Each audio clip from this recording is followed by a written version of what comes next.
Normally আমি পিছনে ফিরে তাকাই না, পিছনে ফিরে তাকানোটাকে আমি মনে করি বোকামি। পিছনে ফিরলে অনেক বেশি আমি বলবো যেটা যে কষ্টটা তো আমি তো ওটা রেকটিফাই করতে পারবো না, কিন্তু কষ্টটাকে মানে খচখচ করে লালন না করাই ভালো, লালন না করে সুখ স্মৃতি মনে রাখার চেষ্টা করি। তারপর এসে যায়, স্পেশালি বেশি এসে যায় যখন গার্মেন্টসে আমি টপে ছিলাম, তখন যারা আমাকে চোখের পলকে হারাতো, পরবর্তীতে যখন আমি একদম সমস্যার সমুদ্রে হাবুডুবু কাচ্ছি, তখন তাদের পিএসরা আমার ফোন ধরে বলতো, হ্যাঁ ম্যাডাম ধরেন, স্যারকে দিচ্ছি।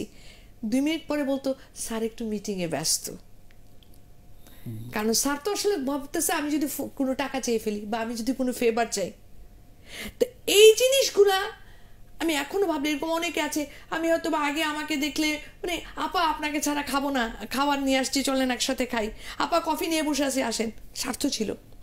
কিন্তু যখন আমার একদম অবস্থা, কেন তার সাপ্লাইয়ের জিনিসপত্র আমাকে দিচ্ছে, হচ্ছে হয়তো কাপড় সাপ্লাই করছে কোন বা এক্সারসাইজ দিচ্ছে, সেই মানুষগুলো যখন আমি এই অবস্থায় আছি, যখন আমাকে কি বলবো মানে মনে করে মানে একবেলা খেয়ে একবেলা না খাওয়ার মতন অবস্থানে গেছি, তখন এই মানুষগুলো দেখা হয়েছে, এই ভাই কেমন আছেন, আমাকে চিনে না, আমার দিকে তাকিয়ে অন্য আরেকজনের দিকে হাসা চলে যাচ্ছে। আমাকে সবচেয়ে কষ্ট ওগুলা দিয়েছে, অন্য কিচ্ছু না।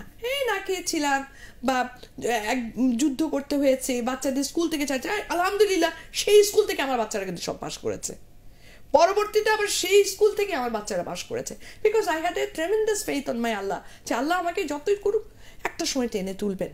এটা আমি সব এখনো পাগলের মতো আমি বিশ্বাস, আমি অন্ধের মতো বিশ্বাস করি এটা।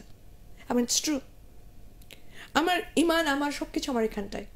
আমি লোক দেখানো খুব একটা বিশ্বাসী না, আমি আমার মতো চলি, আমি জানি আল্লাহ সব দেখছেন, খুবই crystal clear, I am crystal clear to my self. তো ওইখানে আমার উঠে আমার না যখনই এটা মনে হয়, তখন আমার মনে হয় এ ধরনের মানুষজন যখন অনেকে, এখন তো অনেকেই আমার সাথে কথা বলতে চায়, পরিচিত না হয়েও পরিচিত হইতে চায়, দেখাতে চায় যে আমি তাদের খুব কাছে, আমার তখন মনে হয় যে আচ্ছা ওরা আমার সাথে এরকম করতেছে, এত আপনজন দেখাচ্ছে, এরই হয়তো বা ওদের আরেকটা মুখোশে কার না কার মনের মধ্যে রক্ত ছড়াচ্ছে। আল্লাহ তুমি এদের হেদায়েত করো। সে এই মানুষের ব্যবহারটাকে আমাকে রক্তপাত করে, আর কোনো কিছু না। আপা কেউ কেউ হয়তো বলবেন যে সময় যদি খারাপ হয়ে যায়, মানুষ যদি পড়ে যায়, এটাই বাস্তবতা, কিন্তু আপনি যদি আমাকে জিজ্ঞেস করেন, আই এম সরি, এই বাস্তবতা আমি মানি না। এক্স্যাক্টলি, কারণ একটা মানুষের মধ্যে যদি মিনিমাম মনুষ্যত্ব বোধ না থাকে, হয়তো মানুষের কখনো কখনো খারাপ সময় আসতেই পারে। তাই বলে আমি চিনব না একজনকে, তাই বলে আমি সব ভুলে যাব। আমি আমাদের সঙ্গে স্কুলে কলেজে যেসব বন্ধুরা পড়েছে বা গ্রামে স্কুলে যেসব বন্ধুরা পড়েছে, তারা সবাই তো আর আমাদের মতো হতে পারে নাই। কেউ হয়তো এখনো গ্রামেই আছে, থাকতেই পারে, আমি তাকে পরিচয় দিব না? সেটাই প্রকৃত মানুষের, সেটাই প্রকৃত মানুষের পরিচয়। কিন্তু অনেকেই হয়তো গাড়ি নিয়ে যাচ্ছেন, তাকে কিন্তু পরিচয় দিচ্ছেন না। এটা উচিত না, আমি মনে করি। এটার মধ্যে বড় হওয়ার কোনো, আমি এখনো গ্রামে গেলে, এটা কি বড় হওয়া? না, এটা বড় হওয়া না। এটা কোন সেন্সে বড় হওয়া? হ্যাঁ, বড় হওয়া মানে তার টাকা থাকতে পারে, বড় হওয়া মানে দামি গাড়ি থাকতে পারে, মানুষ হিসেবে ও তো কীটাস্যকিট আমি মনে করি, এবং আমি এটা বিশ্বাসও করি। এবং one day he or she whoever they are, they have to pay for that.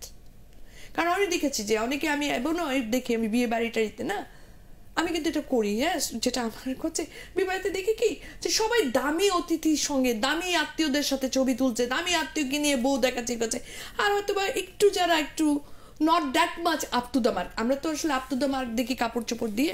আমি কিন্তু বিয়ে বাড়িতে আমি এই কাপড় পরে বিয়ে বাড়িতেও যাই, 5 তারকাতে আমি ইচ্ছে করে করি, আমার ভালো লাগে, আমি একটা প্লেজার পাই। কারণ তখন আমাকে তোমরা দামি কাপড়ে সেলফি তোলো, আবার আমি যখন একটা কাপড় আমার সঙ্গে তো তোলো, কেন তোলো?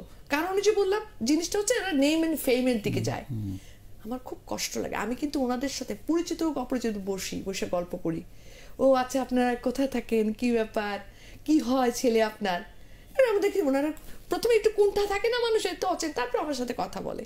কারণ এটা ঠিক না, ঠিক না। আমরা দামি আত্মীয়টা বা পাতের মধ্যে রোজটা ঠেলে দিই, পাশেই হয়তো একজন ওরকম অবস্থানে নাই আত্মীয়টা বসা, ওনাকে আমরা দেখিও না, মনে করি যে আমি তো দাওয়াত দিছি, তুই যে আসছো আমার দাওয়াতে এসে বসছো, এটাই তোর ভাগ্য। Who the hell he is to think like that? হ্যাঁ, সে দাওয়াত দিয়েছে, সব আছে, তার যে আজকে প্রভাব পড়বে তুই কার ইচ্ছায়? আল্লাহর ইচ্ছায়। তাহলে তার প্রত্যেককে ওই খাতিরটা করা উচিত যে যাই আমি খাওয়াচ্ছি যেটা আমার না, এবং ওই মানুষটার দোয়া আছে। ইয়েস। তো এই জিনিসটা আমরা ভুলে যাই। আর এই অহংবোধ, এই জিনিসটা আমি একদম পছন্দ করি না। আমি একটা জিনিস আমি তোমাদের প্রজন্মের জন্য বলছি যে অহংবোধ থেকে বেরিয়ে আসতে হবে। অহংবোধ জিনিসটা খুব ক্ষতিকারক, ধ্বংস করে দেয়। একদম একদম একদম।